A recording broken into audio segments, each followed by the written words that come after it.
રાજકોટ મહાનગરપાલિકાની ચૂંટણીને લઈને કાઉન્ટડાઉન શરૂ થઈ ચૂક્યું છે ત્યારે રાજકોટના વોર્ડ નંબર 17માં ઘનશ્યામસિંહ જાડેજાના સમર્થનમાં સ્થાનિકોએ વિરોધ નોંધાવ્યો હતો। કોંગ્રેસ દ્વારા વોર્ડ 17માંથી ટિકિટ નહીં આપતા સ્થાનિકો દ્વારા વિરોધ કરાયો હતો।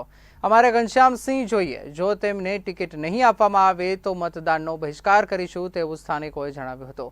ગત કોર્પોરેશનમાં હાર્યા બાદ 5 વર્ષ દરમિયાન કામ કર્યા છતાં કોંગ્રેસે ટિકિટ નહીં આપી। ઘનશ્યામસિંહ જાડેજા માટે એના માટે કે જે 2015માં એને ખોબલે ખોબલે મત આપ્યા હતા સોસાયટી આખા વોર્ડ નંબર 17 તો એને કામ પણ તન ધનથી કર્યા હતા। જ્યારે 2020માં હારેલા હતા તો પણ એને અઠવાડિયામાં 2 થી 3 દિવસ એની હાજરી આખા વિસ્તારમાં હોય તો એનું કારણ શું કે એની ટિકિટ કાપવાનું કારણ શું? અમારી એક જ માંગ છે, એનું કારણ શું આપો કે એની પર રાજકારણ રમાઈ ગયું, એને કેવા કૌભાંડ કર્યા છે, જે કૌભાંડ કર્યા ભાજપના કોર્પોરેટર તો એને કોંગ્રેસે ટિકિટ આપેલી છે તો આને ટિકિટ કેમ નથી આપી? અમારું એક જ માંગ છે, અમે કોઈ કોંગ્રેસ કે ભાજપનો વિરોધ નથી, અમે કોઈ કોંગ્રેસ કે ભાજપના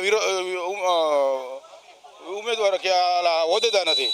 અમારો એક જ વિરોધ સોસાયટીનો છે કે આવા વ્યક્તિને ચૂંટણી લડે તો અમારે વચ્ચે રહીને કામ કર્યા છે આવા કોર્પોરેટર મેં જોયા નથી 20 વર્ષ 25 વર્ષમાં। મારે આ સોસાયટીમાં આગેવાનો 25 વર્ષ થયા પણ મેં 25 વર્ષમાં આવા કોર્પોરેટર જોયા નથી કે ગમે ત્યારે બોલાવો એટલે હાજર, ભાઈ હું આવું છું એમ નહીં, સીધા આવે ભેગા આવે, મામલતદાર કામ હોય, આધાર કાર્ડનું કામ હોય, આયુષ્યમાન કાર્ડ હોય કે પછી કલેક્ટર ઓફિસનું કામ હોય, ભક્તિગરનું કામ હોય તો એની પોતે હાજરી સખત હાજરી એની હોય, પોતે ભેગા આવે।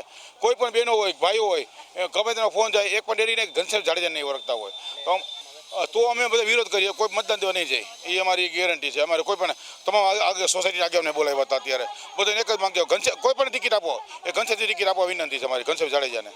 3 ઉમેદવાર કોઈ પણ આપે કોંગ્રેસ પાર્ટી। બહેનોની માંગ હોય કે લેડીઝ ફર્સ્ટ છે બધે કહે છે તો એમાં કાંઈ લાભ તો મળતા નથી। ઘનશ્યામસિંહ ટિકિટ મળે જો સારું કામ કરે તો કરે છે તો મળતી કેમ નથી? એ આ લોકો પાછળવાળા જે હોય છે એના જ હોય છે ને અંદરો અંદર જ।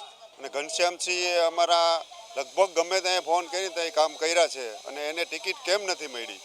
જો આવા કામ સરસ કરતા હોય અને ટિકિટ ન મળે તો અમે વિરોધ કરવો અમારો બરોબર છે અને અમે વિરોધ કરશું જ્યાં લગી એને ટિકિટ નહીં મળે ત્યાં લગી વિરોધ અમારો ચાલુ રહે। બાકી એને જો ટિકિટ નહીં મળે તો અમે કોઈ અહીંથી મતદાન કરવા જાવું નહીં। અમારા માટે કોર્પોરેટર કાલે એ જ હતા ને આજે એ જ છે।